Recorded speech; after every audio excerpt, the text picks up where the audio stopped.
Selamat malam Bapak Ibu sekalian. Saya agak sedikit terlambat share karena ada beberapa aktivitas yang memang sulit saya hindari. Malam ini saya mencoba berbagi ke kita semua dari bacaan hari ini, tanggal 8 Maret 2023. Dari bacaan pertama itu Yeremia bab 18 ayat 18 sampai 20. Kemudian Matius bab 20 ayat 17 sampai 28. Nah, dari bacaan hari ini saya mencoba meringkas, dan mungkin Bapak Ibu sekalian juga yang membaca juga pernah melihat dan sudah bisa istilahnya memilih ayat-ayat mana atau bagian mana yang tertarik dan bisa kita refleksikan. Saya melihat ini ada 4 hal.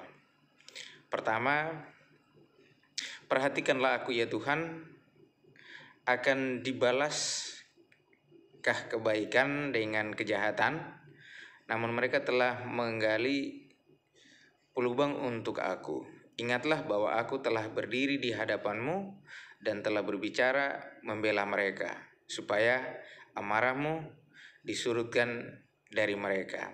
Inilah dari Yeremia bab 18 ayat 20. Nah, di sini Nabi Yeremia sedikit memiliki keluhan kepada Tuhan. Kritik dan suara kenabiannya membuat orang merasa tidak tenang. Mereka bersepakat untuk memukulnya, padahal Yeremia juga berusaha untuk membela mereka di hadapan Tuhan. Satu-satu harapan Yeremia adalah Tuhan. Nah, artinya apa? Ketika Yeremia mengalami kesulitan, mengalami persoalan dalam hidup, hanya satu kekuatan yang dia punya, satu harapan yang dia punya, yaitu kekuatan Tuhan. Ketergantungan Yeremia kepada Tuhan itu sangat tinggi, sehingga apapun situasi, apapun pengalaman yang dia alami, segalanya dia berserah kepada Tuhan, dia pasrah kepada Tuhan, dan dia mengharapkan kasih atau rahmat dari Tuhan atau kekuatan Tuhan untuk menolongnya. Kemudian yang kedua, kita coba melihat dari pengalaman Yesus menurut Injil Matius bab 20 ayat 17 sampai 28. Nah, kita pun kadangkala mengalami hal yang sama ketika kita sudah membantu orang, kemudian ia tidak tahu berterima kasih dan malah melakukan kejahatan terhadap kita.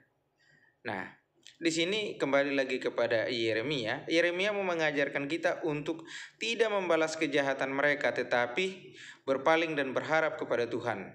Nah, dialah harapan kita satu-satunya yang setia. Makanya kita juga diajak supaya jangan membalas kejahatan dengan kejahatan, tetapi kita diajak untuk berdoa kepada mereka yang telah melakukan kejahatan atau sesuatu yang kurang berkenan kepada kita. Berdoalah bagi musuh-musuh kita. Nah, dalam Injil, Yesus dengan sengaja mengumumkan kematiannya. Nah, Yesus dengan sengaja mengumumkan kematiannya. Ia menyatakan bahwa itu adalah misinya, memberikan nyawanya menjadi tebusan bagi banyak orang. Nah, kita semua diajak untuk meniru teladan Yesus.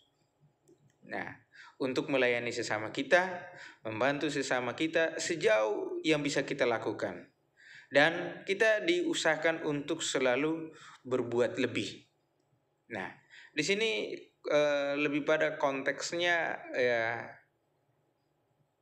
konteks melayani. Makanya saya juga mengajak kepada kita semua, bacaan hari ini ya sangat menarik untuk kita. Pertama, Yeremia yang selalu berpegang atau bergantung pada Tuhan. Dan yang kemudian yang kedua, Yesus dengan sendiri dia mengumumkan kematiannya. Dan bagaimana reaksi para murid dan sebagainya. Nah, itu bisa kita lihat dalam bacaan-bacaan untuk hari-hari berikutnya atau untuk minggu-minggu berikutnya. Tapi di sini kita sekali lagi diajak untuk ya selalu berbuat baik, selalu melayani sesama, baik di dalam komunitas kita, lingkungan kita, di stasi, paroki, atau maupun juga di komunitas di mana tempat kita berkarya atau kita bekerja.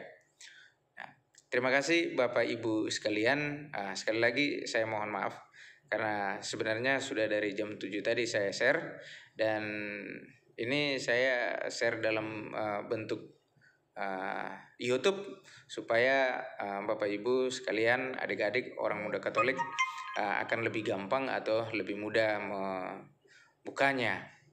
Nah, boleh berikan share langsung di dalam YouTube, komentar, ataupun juga ayat-ayat yang menurut kita sangat tertarik dan menginspirasi kita dalam kehidupan kita sehari-hari.